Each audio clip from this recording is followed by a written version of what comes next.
Hello, everyone, and inside today's Locked On Canadians, we're talking the long overdue and welcome NHL call up of Joël Teasdale to the Montreal Canadiens. We're going to talk Juraj Slafkovsky, and we're going to talk goalies and more inside today's show. Locked On Canadiens, your daily podcast on the Montreal Canadiens, part of the Locked On Podcast Network, your team every day.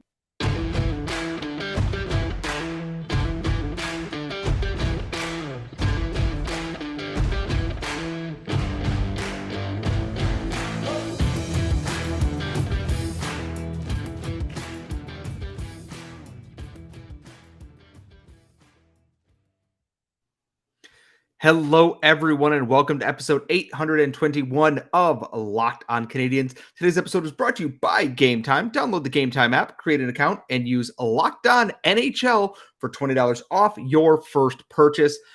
I am your host. I am Scott Matla, and as always, this is Locked On Canadians, your daily Montreal Canadiens podcast, part of the Locked On Podcast Network, where you get your team every single day. Thank you for listening wherever you get your daily podcast, or if you're watching on YouTube, thank you so much for subscribing. Please make sure you ring the bell to get notified every time we post a new episode.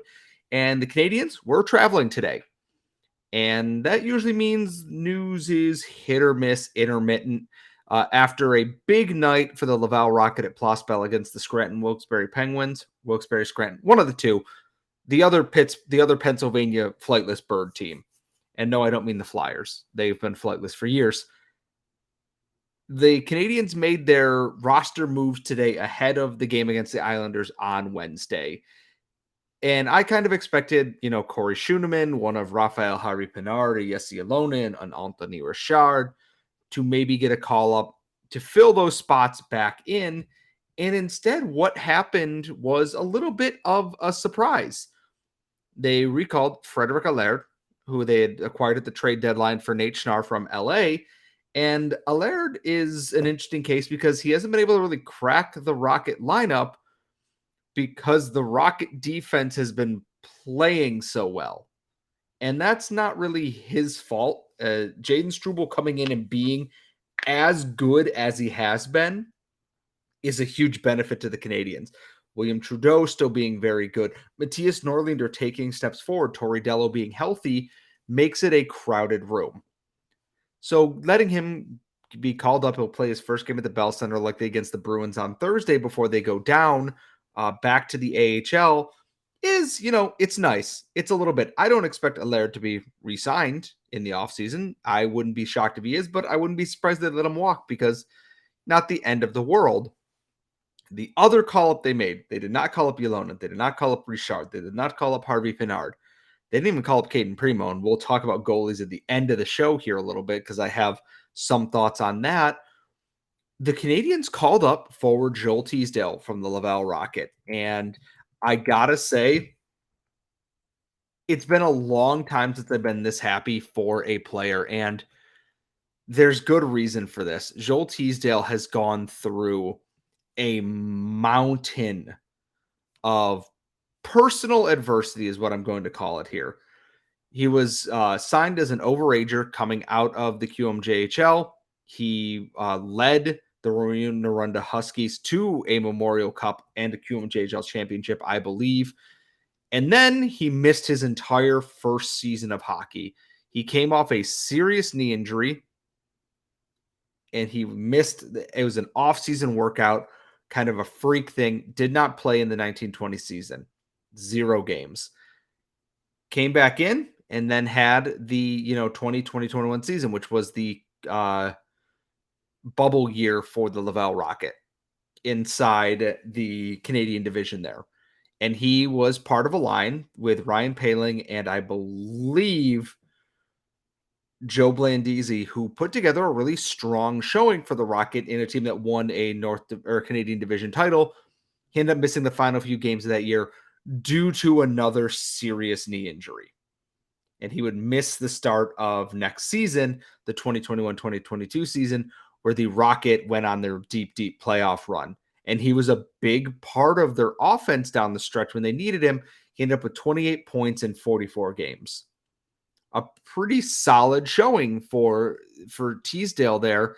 And yes, he's on the older side. He's 24 years old. And then this year with the Laval Rocket, 57 games, 23 goals, 15 assists, 38 points, playing all over the lineup. With the Rocket as heavily loaded as they were going into last game against the Penguins, he was playing on the fourth line as a 20-goal guy with Gabriel Bourque, who is the team captain right now. And Teasdale is a big part of the reason why the Rocket are even in a playoff hunt right now. With Harvey Pinard and Ylonen called up and Richard called up and then missing bodies due to injury all over the place and other players slumping or not being able to produce at the same rate, Teasdale really stepped it up in the early weeks and months of 2023 and put this team on his back and played really, really well for them. He was almost unplayable. Like, you could not stop him from scoring in games. He did nothing but produce big goals for them. And he crossed that 20-goal plateau, which I am happy to see that. He's a guy who's battled through these knee injuries and is still an effective player. And the thing is, he stands 5'11" according to Elite Prospects. But he's stout. He's mean. He holds his ground well around the net. And I am very happy to see this. And it's the end of the season for the Canadiens. They're not going anywhere, not doing anything miraculous. These last two games, which I assume he is suited up against the Islanders, and then he will get to make a Bell Center debut as a member of the Montreal Canadiens on Thursday against the Boston Bruins. And yeah, they may lose both those games, but it's the little things about rewarding someone for their efforts. On defense, I wouldn't have been opposed to seeing a William Trudeau get a call up here. He's played really well for the Rocket all season. At the same time, I get that they're trying to keep that group and that core together because they play Wednesday against the Toronto Marlies. The Toronto Marlies, who are the top team in the division.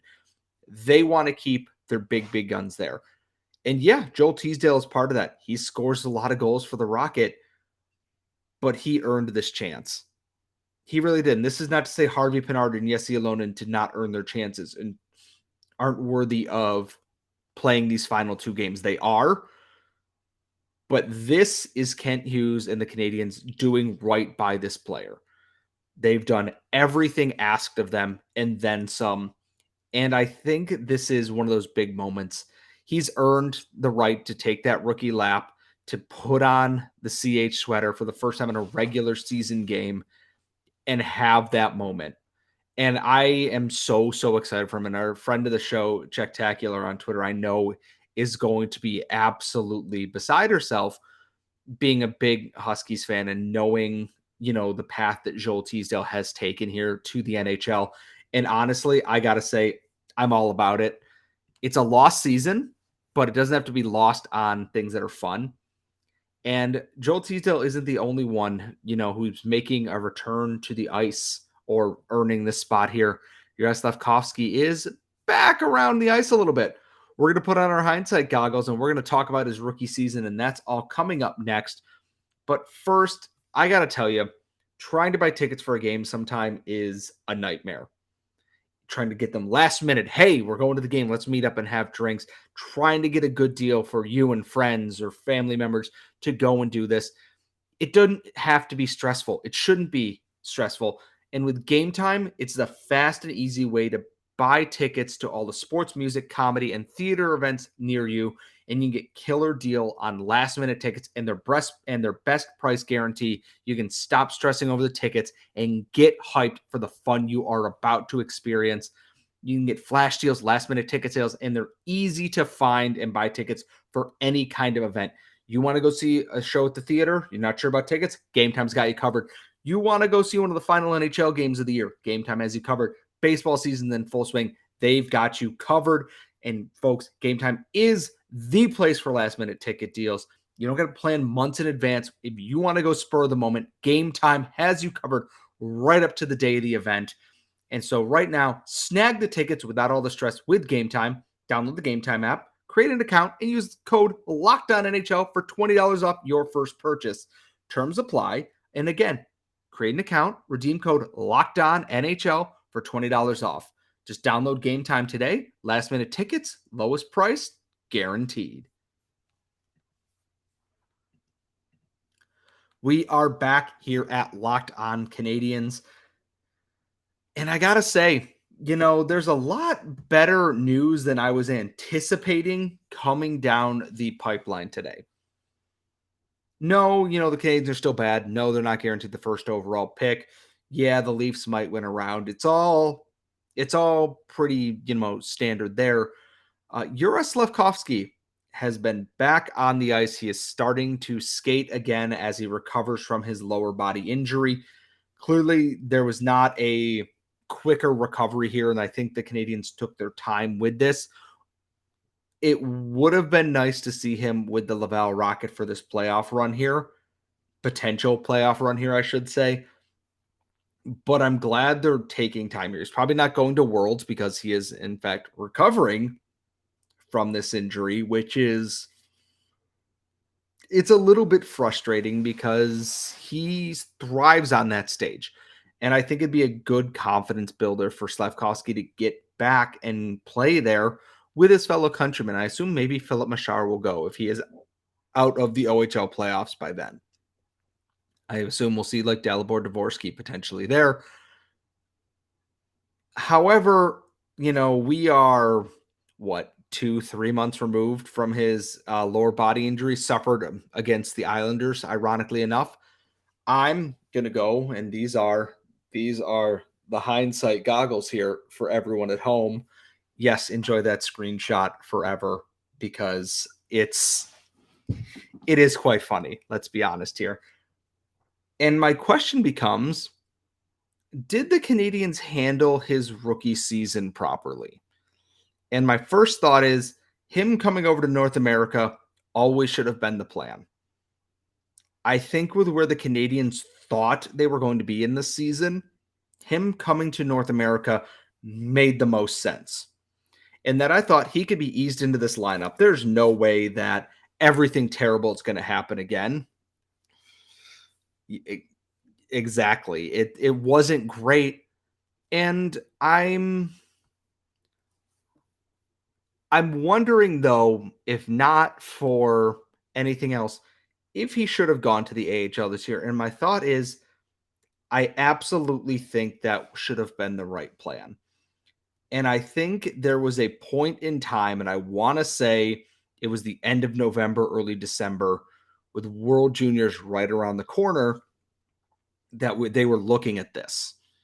Whether or not Slafkovsky will go to World Juniors, or if he should, go to the AHL.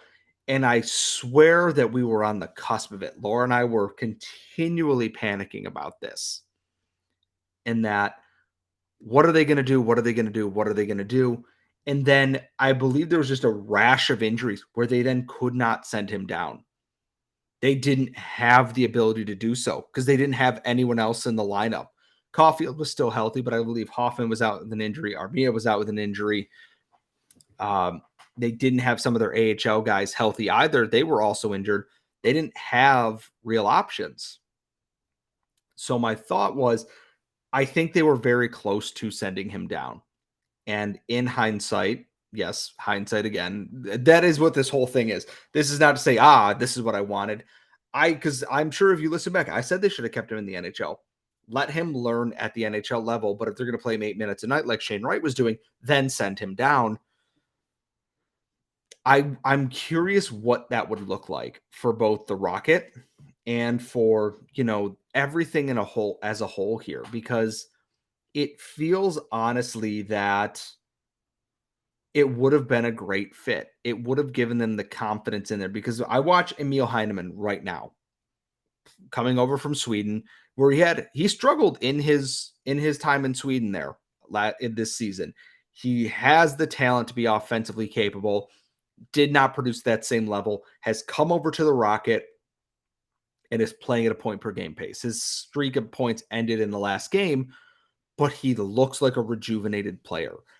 And a part of Slafkovsky's game is it's playing with confidence. And I do wonder, hey, like they did with Caulfield when they sent him down, but I also think that was Dominique Ducharme kind of being stupid, is go rebuild your game a little bit. And then injuries, unfortunately, took a toll on the Canadiens and they had to call him back up. But I can't help but think a little confidence boost there.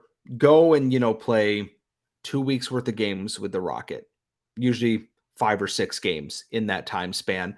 And then we'll bring you back up and put you back in the lineup here. Or you can go to World Juniors. If he was in the AHL, I have no doubt in my mind that Juraj Slafkovsky would have gone to World Juniors.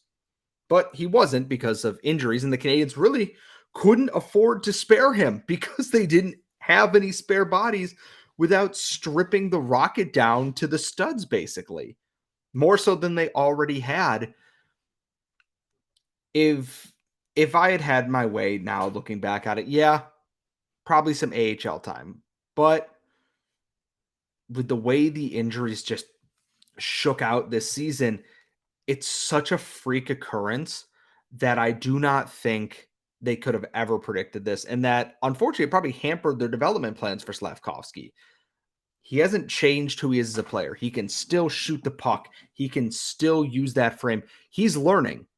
And he is a project player. We knew he was going to be a project at first overall there. But I think he's still going to turn out all right. And I look at this lineup next year and go, there is an opportunity for him here. And also, he might play some AHL games next year too. There's no shame in that because we assume Raphael Harvey-Pinard and Jesse Alonen have claimed NHL spots. I don't think that's far-fetched to think that. And unless they shed some of these other bodies here, a Rem Pitlick, a Yoel Armia, a Mike Hoffman, etc., you don't want to play him 8 minutes a night. And other people have waiver opportunity or have waiver exemptions expiring. So I would be unsurprised to see him play some AHL games next year. Not a lot, just some. It would not be surprising to me. Just so much to go over on that and we will do more season reviews when the season is over as a whole.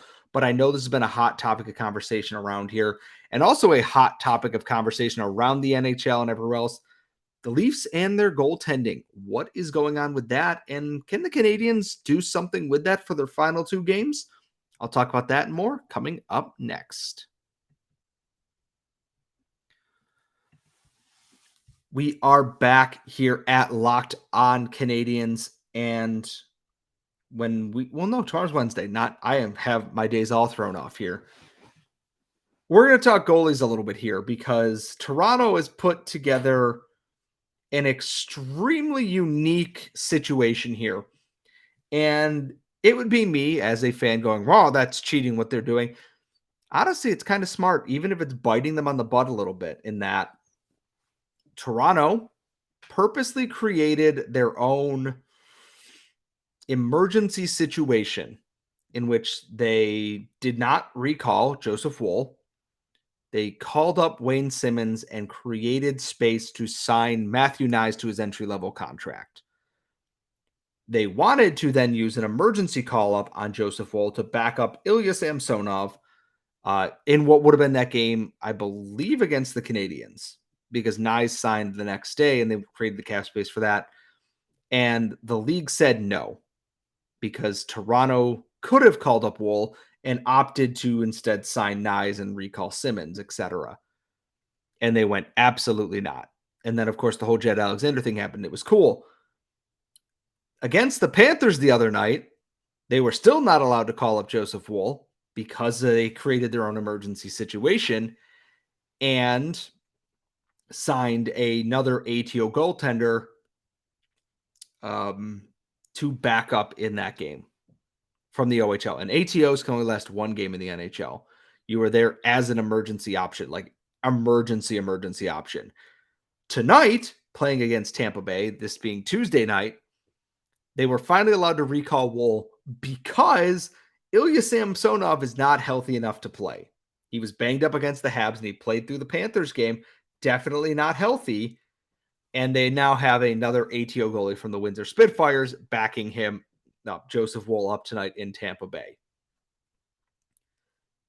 It's a very unique situation, and honestly, it's pretty ingenious until the NHL said, no, I don't think so on that, because it's very obvious what they're doing. It's not against the rules, But the NHL saw right through the loophole they were trying to just thread the needle through there. And my question is, why don't the Canadiens do this? Jake Allen is clearly not healthy enough to play. And my thought with this is, and the biggest reason why I don't think they've done this is because they don't want Caden Primo going up and down. They want Primo to play on Wednesday night against Toronto, the Marlies, that is, not the Leafs, the Marlies. They want him there. They have been trusting him to win those games for them. It's why Teasdale and Allard came up instead of Schueneman or Trudeau or anyone else in the forward group there, because they want to keep those big names there to win this game.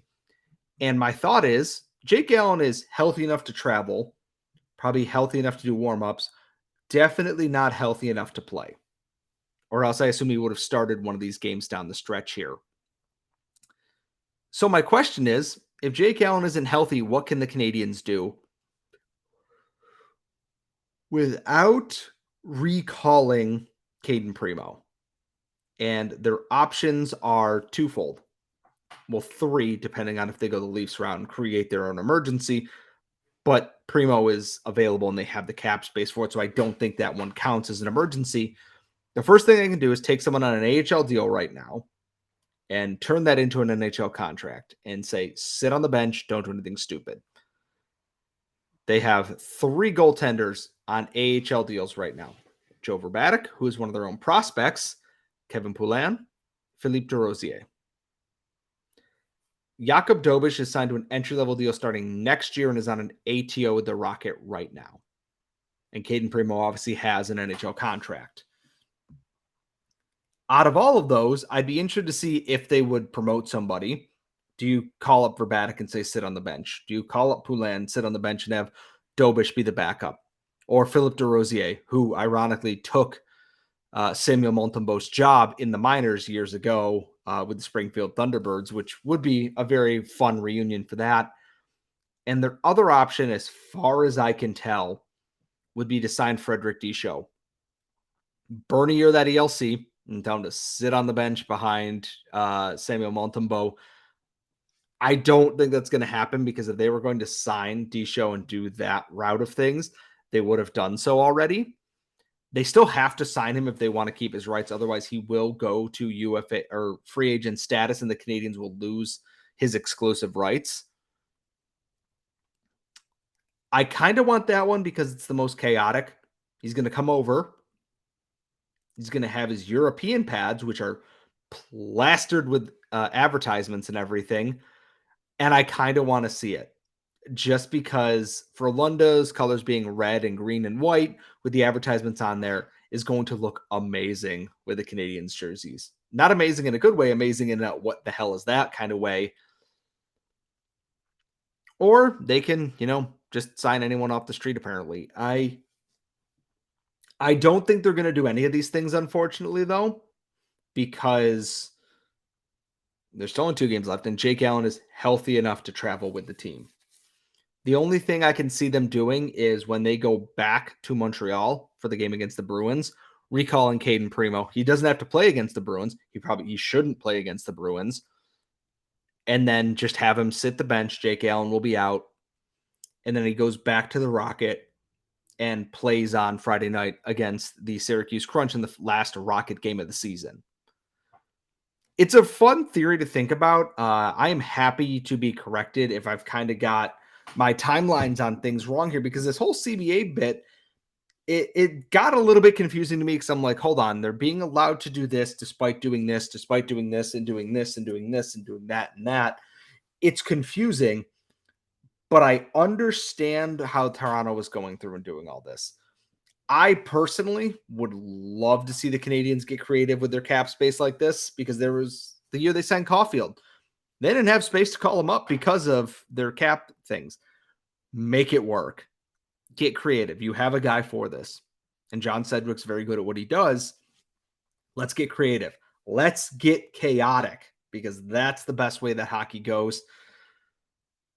That is about all I've got for today's show. And now that I have finished recording everything, they're going to sign Frederic Allard, and the show will be partially out of date at that point. You can then tweet us your concerns at LO_Canadians on Twitter. You can tweet myself at Scott Matla. You can tweet my co-host at The Active Stick. She should be back for tomorrow's post game. Assuming all computer things go well, Laura will be back for that. Make sure you subscribe wherever you get your daily podcasts. Subscribe on YouTube and ring the bell to get notified every time we post a brand new episode. We're going to be recapping the Rocket game. We're going to be recapping the Habs game. We're going to find stuff to talk about because there is always stuff to talk about when it comes to the Montreal Canadiens. And then on Friday, the mailbag is back with the two of us, which means it's always going to be a good time. We have one more Habs game to recap, a potential Rocket playoff preview, and then we are going to jam so much prospect content in your face. You're not going to know when to, stop consuming that. And we hope you consume it right through to the NHL draft. And then after that, when we review that, that is the mini roadmap there, folks.